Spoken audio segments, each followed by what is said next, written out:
ജില്ലാ പത്രപ്രവർത്തക യൂണിയന്റെ ആഭിമുഖ്യത്തിൽ കാസർഗോഡ് പ്രസ് ക്ലബ്ബിൽ ഓണാഘോഷവും ഇഫ്താർ വിരുന്നും നടത്തി.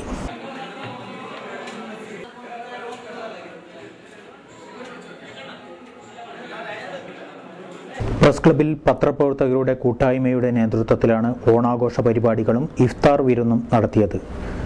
ജില്ലാ ആസ്ഥാനത്തെ മാധ്യമപ്രവർത്തകർ ചടങ്ങിൽ പങ്കെടുത്തു. മാധ്യമപ്രവർത്തകരുടെ വിവിധ കലാകായിക മത്സരങ്ങൾ നടന്നു.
Press club president Sibi John Thooval, secretary T A Shafi, മുതിർന്ന പത്രപ്രവർത്തകൻ വി പ്രഭാകരൻ എന്നിവർ നേതൃത്വം നൽകി.